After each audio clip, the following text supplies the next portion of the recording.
Church, this is the One Youth Takeover.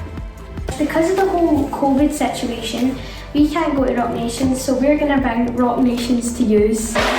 So I wanted to start off with a little bit of a prayer. It's not a long one, but it's a prayer, just before you get into the whole actual service. I hope this word gives you hope, it inspires you, and I hope you have fun. Bye!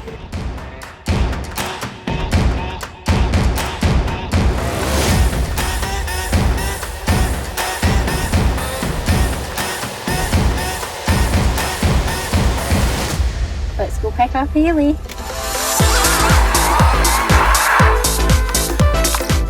Hayley. Hi. Hi, Cammy. Hi. Hi. How's your week, Erin? It's good. You ready for some carpool karaoke? One Youth style. It's a bit cheesy, guys. Sorry. It's the old age kicking in.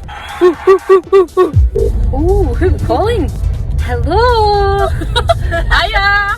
This is One Youth Scotland. Hi, I'm Bradley. I'm Daniel. Jamie, Cheryl. We're currently outside your residential home. I remember this place now. So we were wondering if they wanted to come out and do a bit of carpool karaoke from Kirkshaw's. You're a lot. I've literally got a hair mask in my hair. Jen. But I'll come. Yes! Right, give me 4 minutes. See you soon. See ya. Bye. One Youth car karaoke. I close my eyes and colors fly. There's no hiding from your grace. I can't deny you're half of mine, and it's unrelenting chase. I was on the edge of deception, caught up in my own hesitation, until your love took over me. So I let go, and I let love show me life like it's supposed to be. An oasis, your oasis, all the freedom I'll ever need. Now I'm alive. Oh la la, oh la la. When I let go, then I find life. Oh la la, oh la la. When I let go, then I find life. Hey, hey, hey, la la la la. Hey, hey. When I let go, then I find life. The hideaway is calling me to a life full like before. The Father's heart is beckoning, and I can't resist no more. Leading in the ways of devotion, I don't wanna get caught in the motions. My heart is only for you, Lord. So I let go, and I let love show me life like it's supposed to be. An oasis, your oasis, all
Hi Elaine, we're kind of in something, but I'll pass over to Ailey. I'm just kind of trying to deal with this just Hi, now. Elaine. Right, hi.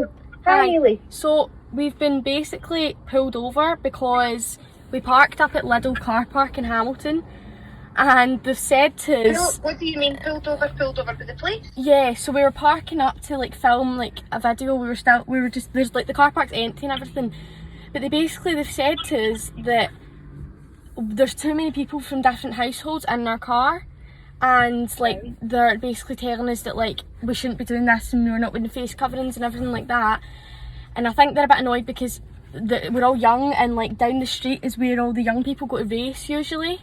And I think they're just like I don't know, they're just really annoyed at us. Gemma's out talking to them now, but I think they want to speak to someone who, like, we've tried phoning Kenny and Gillian but no one answered, but I think they want to speak to someone who's like a leader at the church, just so they know that like it's legit and we're not just making up excuses. Could you speak to them and say that you're like, you know, that like we're part of the youth and everything, like they won't believe the Instagram page or nothing? Right, okay, who is it I'm speaking to, Ailey? Right, I don't know, I'll let them, right, will I hand you over right now? Right, hand me over, that's fine. Right, okay, here you go. Right. Hello? Hi there, it's Amy Johnson from Basin Hampton. It's just to confirm what's been said to you by the children and the other people in the car. Hi, you're speaking to Elaine Patterson. I'm part of the leadership team at One Church Scotland. The team that you're dealing with in the car at the moment are part of our One Youth team, and they're out actually doing work for the church tonight. So I can vouch for every person that's in the car and for what they're doing. It's just obviously with the ongoing pandemic, it's a bit unacceptable, like with not wearing face masks and things like that, and because there's so many people in the car, it's just not very acceptable. Given the circumstances. Right. Have you spoken to them about not wearing face masks? Yes, I have spoken to them about that. And do they have face masks with them? Yeah, they're going to put them on just now, but it's just to make you aware as senior management that, like, moving forward, not to do anything like this in the future. And if you have got things to film, then maybe go in separate cars and then get outside and do it, just with everything going on at the moment. Right, well, listen, I can only apologise for them not having face masks and things like that then. And obviously, as a leadership team, we'll speak to them and feedback to them about possibly using separate cars and things like that in the future. I can only apologise if there's been any inconvenience caused tonight, but we are doing work for the church, so I hope it's going to be rectified for you, and hopefully that should be the end of it.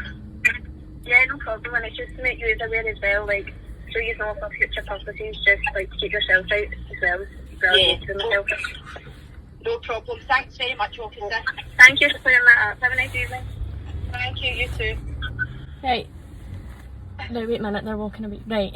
Thank you. Oh, Elaine, thank you so much. Oh, I've never seen such a, like, she was not playing any games. Angry. I'm actually like I'm like shaking. Right guys, just calm down. My advice is though, just follow protocol, get your masks on if you are, and try and socially distance as best you can. I understand the whole kind of getting in the car and stuff like that, but just do what they need you to do, alright? Right. Thank you so much. You got pranked! Oh, you guys? Oh. This week is Youth Takeover. And we're now doing our weekly service online on YouTube. So this is where you get a little taste of what we do on a Friday as well as we can do on a Zoom call. Hi guys, I'm one of the youth leaders at One Church Scotland. My name is Jen. Hi. Hi, I'm Gemma, working alongside Jen and the rest of the team here. Hi, I'm Cheryl, one of the youth leaders at One Church Scotland. Hi guys, I'm Richard, one of the youth leaders at One Church Scotland. We're obviously married, which is why we're in our bedroom. Just to clarify. Let's do it, work out this single one.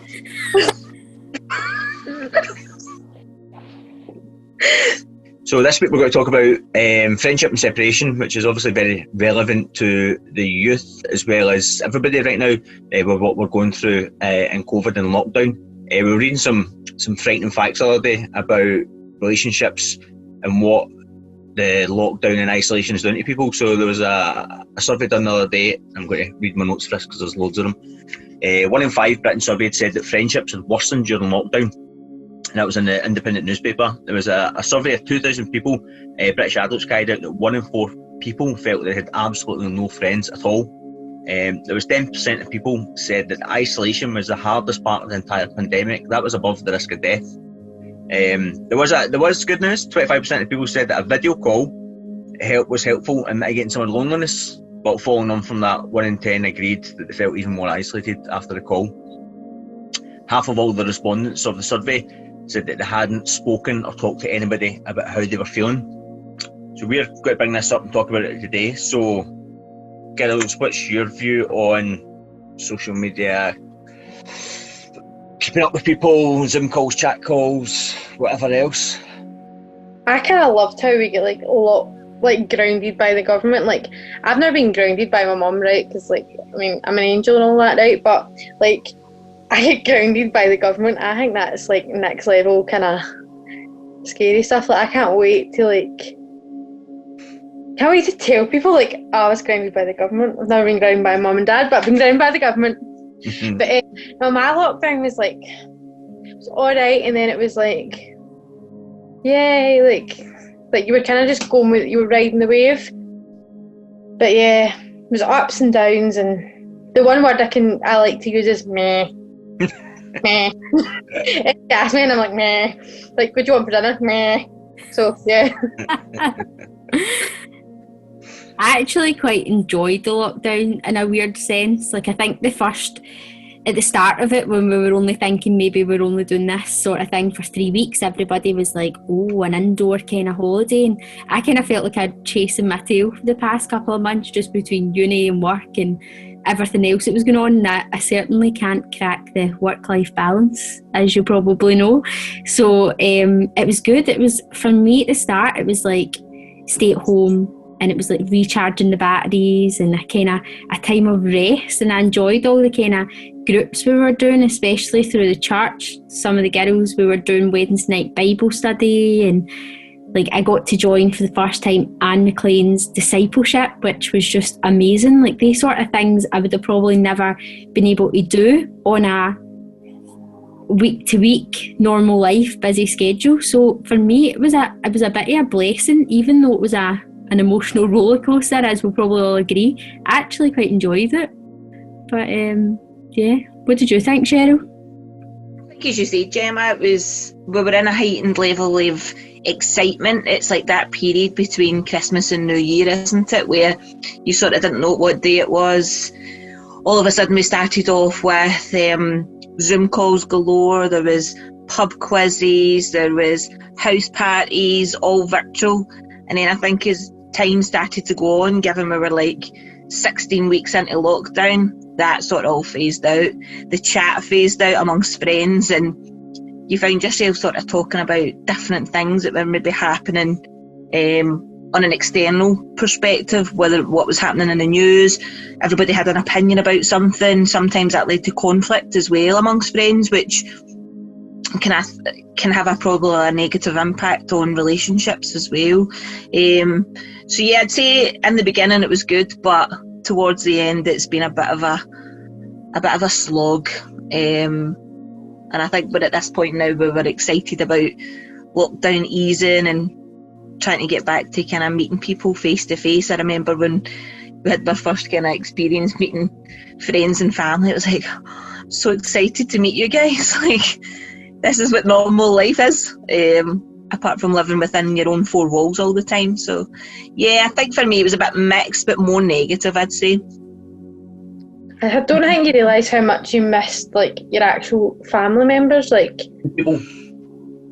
I mean, Richard, you must be so thankful you're living with such a talented wife. Like, you must just sing every day and like make your life pure blessing. 36 weeks pregnant. baby due in 24 days, trying to sell a house, renovate a house, buy a house. Wow. Lockdown, full-time school. It's been great. Yeah. Loved it. You did that Joe Wicks time, didn't you? Again, that was at the start. It was all about every morning doing that, and that lasted For Gracie, it lasted about 2 weeks, her daughter. But I kept persevering with it for a while. But even that faded out as well. But that's kind of like exactly what we're talking about here. Like all those relationships at the start when you were so intense and so constantly keeping up with people. But then you're kind of saying to people, what have you done this week? Nothing. What have you done? Nothing. Yeah. And it kind of did get a bit dry there. It was a bit mundane as well, and it was interesting just listening to some of the statistics from Richard about how it's impacted people in their relationships. And I was reading an interesting article from a professor of Oxford University, and he was talking about like friendships have a decay rate where the longer you don't see someone, the more decay it affects it, and how that relationship can slowly start to fizzle out and burn out, which kind of the opposite for what we normally talk about, because we normally say that absence makes the heart grow fonder, don't we? And when you don't see people, like you're like there's that yearning and you can't wait to see them again. But actually the opposite effect of that is COVID is affecting people's relationships in quite a few ways. Not only that we don't get to see people that we love on a regular basis, but even just some of the relationships that people might be in their own household and how that's been impacted because of the constant need to with each other, or just some of the frightening details that we hear about domestic violence and child abuse and stuff like that. So I think it can be quite great on one hand, but quite scary to think about what's actually happening sometimes behind closed doors as well. Yeah, definitely. See, when we talk about like friendship and separation, the story of Ruth just kept bringing me straight back to like, obviously Ruth and Naomi, if you don't know. Naomi was a mother, and she had 2 sons and a husband, and she had 2 daughter-in-laws, and Ruth, I had Ruth, and I keep calling it Oprah, but it's not. That's what I say. So, like, I keep saying to myself, don't say Oprah, and I'm like, I just can't help it. So see if I say it, you're just going to make like, yeah, dead. But yeah, so Naomi had like 2 daughter-in-laws, and Naomi's husband and our 2 sons died, and that's major. And back then, like it was all about the women were seen as they had to reproduce because they didn't have a pension or a care home or anything like that to put them in when they're older. They needed their next generation to carry on their legacy, whether it was farming, or whether it was like crop growing, whatever it was. They needed that to almost see them at the end of their life. But Ruth's husband and her 2 sons had died, so rightfully Naomi and Ophrah should have went back to their own family and like remarried or like had children or something of their own. I actually wrote a question down because I was thinking about it, and I was like, obviously they didn't have pensions, like the government wasn't like a thing, they didn't have carers, it was quite brutal, like, and you needed your kids to survive.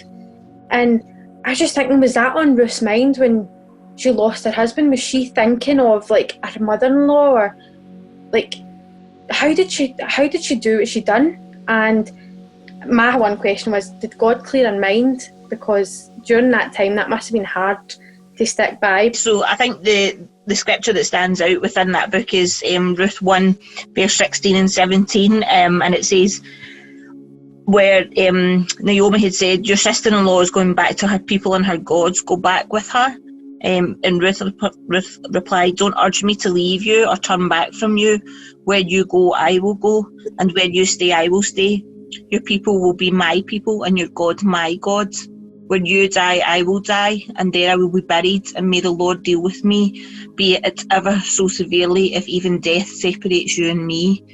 I think that kind of, as you said, it's a God moment where God must have been behind the thoughts and the feelings of Ruth herself, and the fact that she had an opportunity to go back to her own people, but she chose to stay with her mother-in-law. In the hardest of times, if you think about if you've lost someone and the grief that you might experience, all you want is your own comfort, and yet Ruth found comfort being with Naomi, her mother-in-law, and chose that to stay. And I think that speaks volumes for the relationship that they had, and actually probably a really strong friendship in the end as well.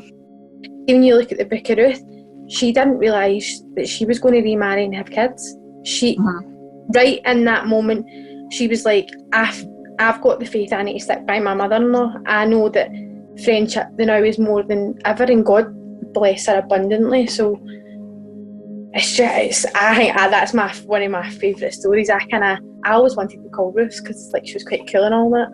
Like she was like loyal and all that. I know that. I know that. So Ophrah done the standard thing that would be, so Ophrah went back to her own family, and so Ruth stuck with Naomi, and that friendship, like that statement in the verse there, where you go, I'll go, when you die, I will lie down with you. So it was that Hess love that she showed her, and through that, it's that relationship and bringing with God in it. That's when Ruth was then rewarded, and she remarried and Boaz and had children, and it's amazing that you see when they keep God in relationship, and when they keep going with the relationship with God, with each other, and they stay faithful and loyal, and then like God's rewards in the end of it. And it's a brilliant story. It is. No, it is really good. I'm just wondering what would happen if that situation was in today's lockdown.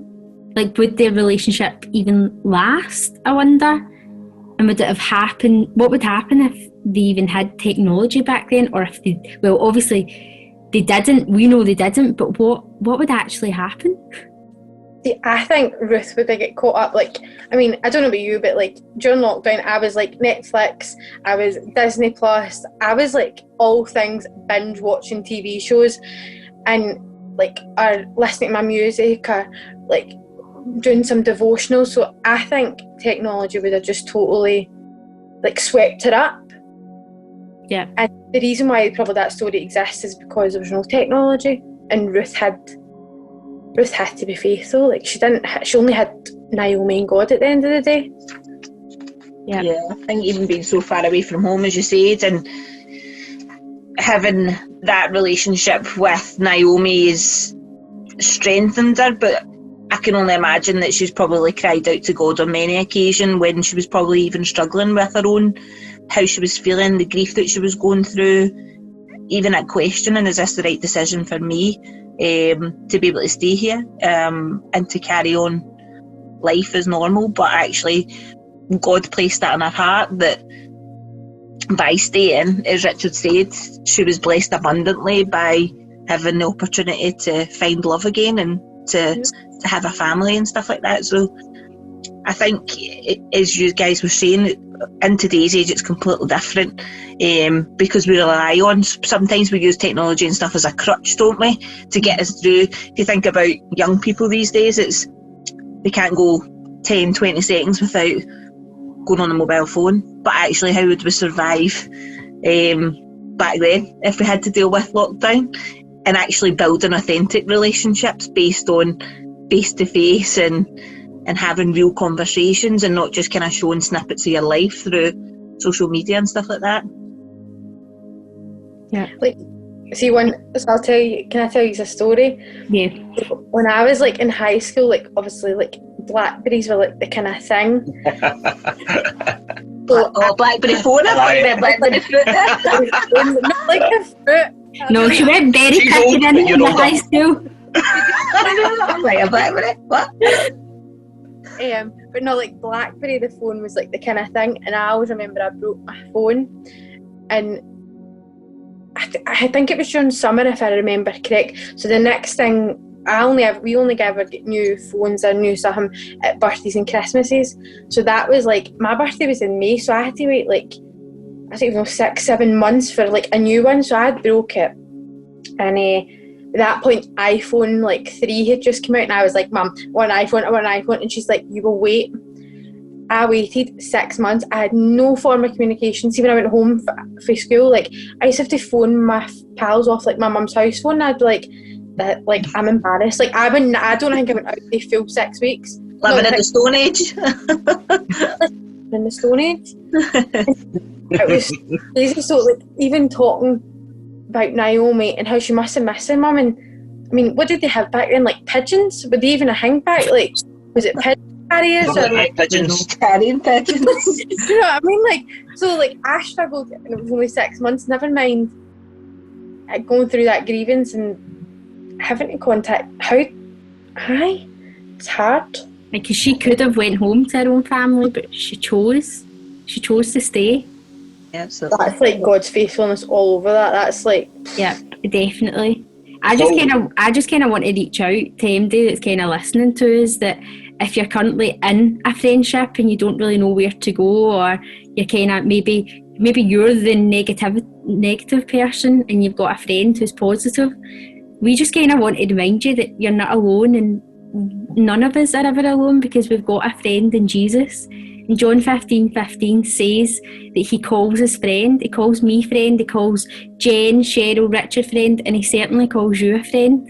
And I'm not saying like friendships are easy, because we can all tell you that they're not. They take time, and trust takes time, but true friends will speak your truth to us.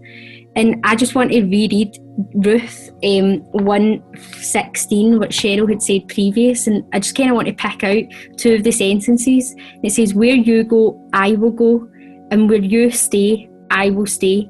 Your people will be my people, and your God, my God." And sometimes it just takes putting yourself in Ruth and Naomi's shoes to realise that God has given you a kingdom friendship. He really has. Stephen, you were saying about you've got a friend in Jesus. All I think of is Toy Story. You got a friend in me. That's all. I was like, saying concentrating it. We're doing all that like. Yeah, you're mental. You look back at my face and be like, why is her eyes going like that, trying not to laugh? I could see them, but I was ignoring them. That's the part of friendship you ignore when they're being silly. It's quite relevant what you said there, in terms of sometimes you'll be in a friendship where you might be struggling. She said one of you might be positive, the other negative, and it's sometimes you say opposites attract and stuff, and you can bounce off each other. But one thing I was looking at was how we should be open to change, that everybody's different, no two people are the same, but when a friendship deepens and people get to know each other, you're creating your own individual space between you. So it's called, what they were naming it is the we space, and it's actually how do we come into our we space where we have mutual agreement with each other, we know where we stand with each other, and that can only grow by the more we get to know one another as well, and how we deepen our friendships through conversation, through bringing Jesus into it as well. And we know that even our relationships with us as leaders has grown over the 12 months that we've been working together, whether we've had the opportunity to have to get to know each other, to see what's people's good points and sometimes bad points, because we're not perfect, but actually now we know how each other tick and we know how to get the best from each other as well. And I think that's a true reflection of what good friendship looks like. Definitely be open to change and getting to grow with each other together. And this is the right time to actually develop that and seek that, because this has been a change for every single person, and it's the one time that we can actually all say we're journeying through the exact same season together, even though it's different on levels. But when has there ever been a time that the whole world has been put on a stop? Yeah, exactly. The whole, if you're looking about the whole book of Proverbs, you can look at that as a practical guide for friendship. It gives you all the tips about what's important, and it's loyalty and don't spread rumours. And I think there's a really good verse that we were talking about the other day. Is it Philippians 2:14. or 2:1-4? Sorry. Oh, this is why I was looking at my phone there, because I thought I had the wrong scripture. I thought Richard had said Philippians 2:14 and I wrote down 2:1-4. 2:1-4. It's just what happens when it's youth pastors and not the polished senior pastor moment. This is how we roll. Well, you said it, I knew it was my cue, and I was looking and I was like, I've got the wrong scripture. Do you want to read it? Okay. Just to explain, I think, Jimmy, you're going to read this for the message version. Yeah, I am. The Bible. The message is a much nicer kind of flowing version, and it's just this kind of hits the nail right on the head. Yeah. It says, if you've gotten anything at all out of following Christ, if his love has made any difference in your life, if being in a community of the Spirit means anything to you, if you have a heart if you care, then do me a favour. Agree with each other, love each other, be deep-spirited friends. Don't push your way to the front. Don't sweet-talk your way to the top. Put yourself aside and help others get ahead. Don't be obsessed with getting your own advantage. Forget yourselves long enough to lend a helping hand. I love that. I love that it's all about considering others is more important and friends is more important than ourselves. Yeah. Within a healthy relationship, it should always be about faith and building each other up. And that just summarises it perfectly in that message version. I even think what you said there about faith and building one another. And Richard mentioned talking about Proverbs and how it was like basically the guidebook of friendships. And in Proverbs 27 verse 17, it says, as iron sharpens iron, so one man sharpens another. So actually, if you've got a great friendship, you'll bring out the best of each other. And it's about that kind of, you would support each other through anything, you would help build each other up. Maybe when one person's feeling a bit weak or vulnerable. I think that's a really nice scripture that kind of defines friendship as well. Yeah, that's a good one. But like, what would you say, like if you look at your whole lockdown, what have you learned most about your friendships? Like, do you want me to go first? Because I was kind of thinking that question. I thought, I'm going to need to actually come up with a good answer for this one, because like if I'm asking the good question. So when I was thinking of my kind of friend groups, I've got different friend groups. So there's like 3 groups of 3. And we just kind of like, we're all kind of adults. So like, well, I'm not really an adult, but hey-ho. I still like laugh at silly. Young at heart. Young at heart. But like I learned during lockdown that they were always there at the end of a phone. Like if I needed them, it was a quick text or a quick phone call. No matter what, we were there for each other. And the bond that we had during lockdown was a bond we'll never get again, because it was, you had that time to invest, you had that time to adapt and kind of see people's different circumstances. Because in one of my friend groups, one of us was furloughed, one of us had lost her jobs, and the other one was loving life. She was spending, I think that was me actually, no, I'm kidding on. She was like spending everything on Amazon. Like every day her husband would be like, are you spending more money on Amazon? She'd be like, yeah, I seen this thing on TikTok Jen showed me, and I was like, stop mentioning my name. I was like, don't mention my name with TikTok. But that was like my experience. Like we developed like such a tight-knitted bond, which was just, it was fabulous. So that was my friendship goals. Well, not goals, but achievements. I love that. Yeah. I kind of learned that you actually don't have to speak to your friends every hour, every day, every week, tag them in posts on Facebook. That your true friends, you just, if you reached out or they reached out, that you were an ear to listen, you'd always be there for them. And lockdown really flourished that. I developed it, and you got to know the true ones.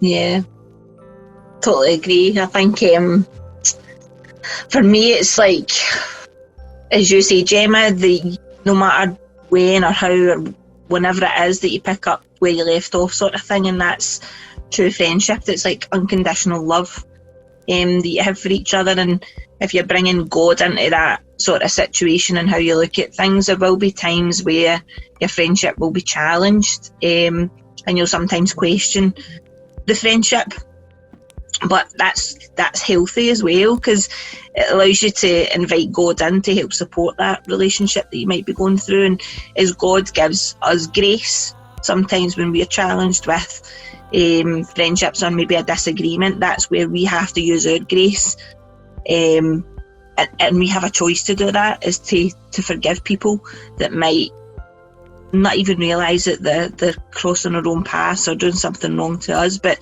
I'd ultimately say, love, challenge your relationship sometimes, because that needs to happen, but do everything in grace as well. and with a forgiving attitude, because sometimes we're imperfect. We don't realise that sometimes we've annoyed somebody or done something wrong to them. Yeah, I saw a lot more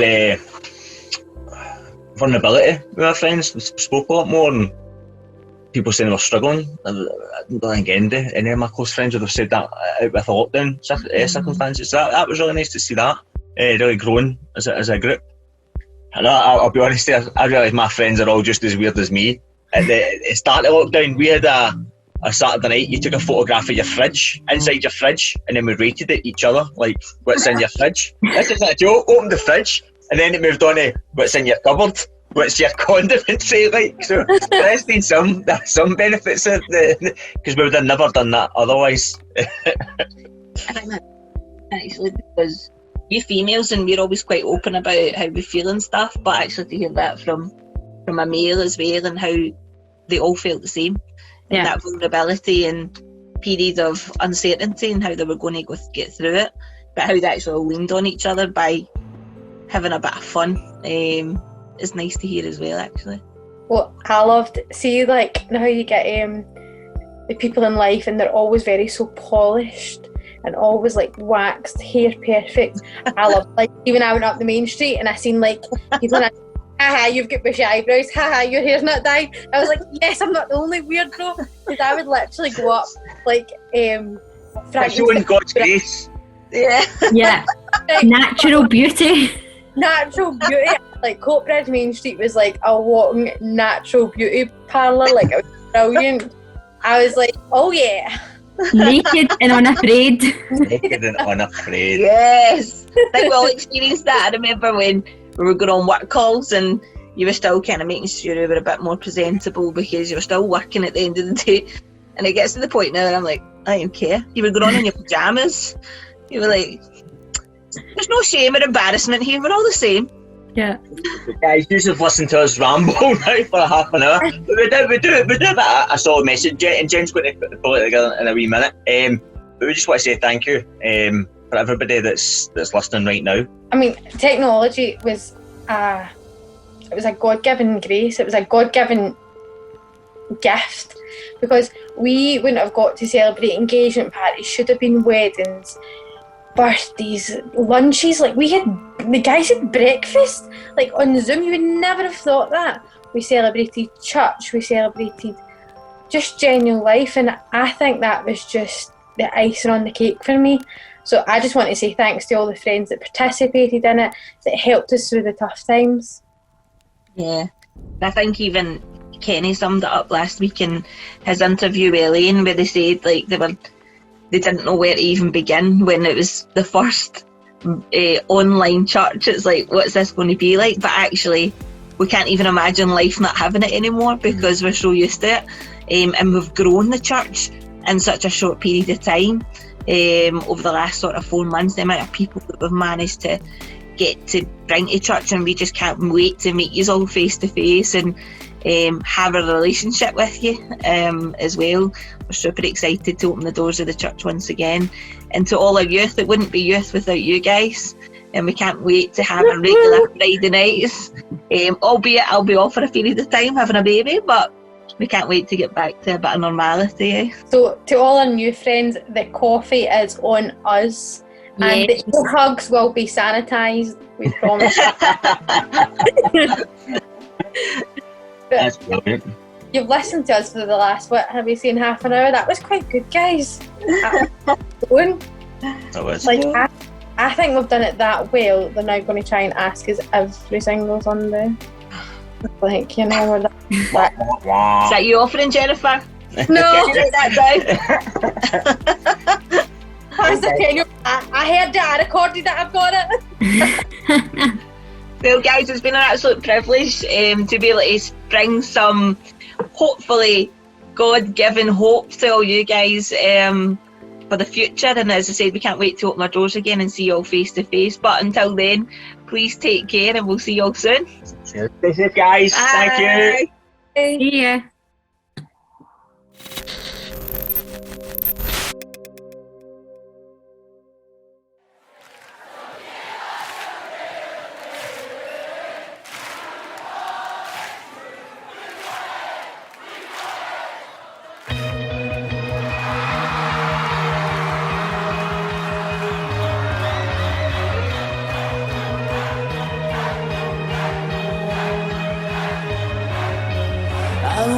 be on my phone, but I can't be alone.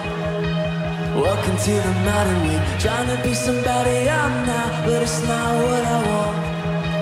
Tell me there's another way. All of the lights are chased and now faded. All the cheap thrills were only time wasted. Tell me why society's playing shit to find who I am. Surely there's a higher way. All of my best friends are sick of pretending. We want the truth. So much is missing, so give us the real thing. I know it's you. Na na na na.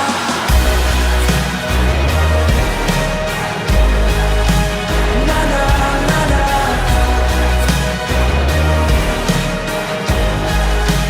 Na na na na.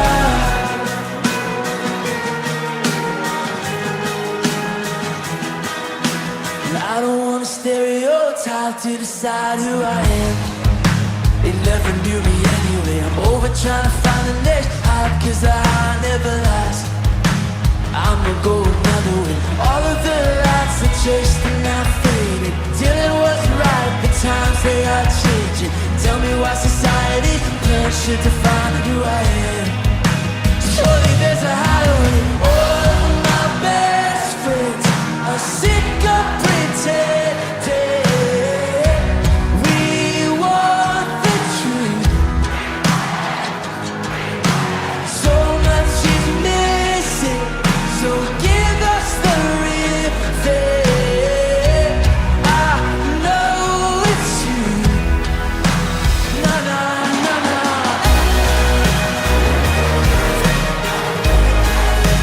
Na na na na.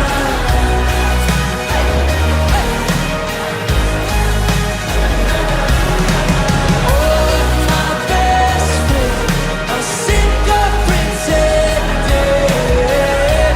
We want the truth. So much is missing, so give us the real thing. I know it's you. I know all of my best friends. Come on. We want the truth. So much is missing, so give us the real thing. And I know it's you, and I know it's you.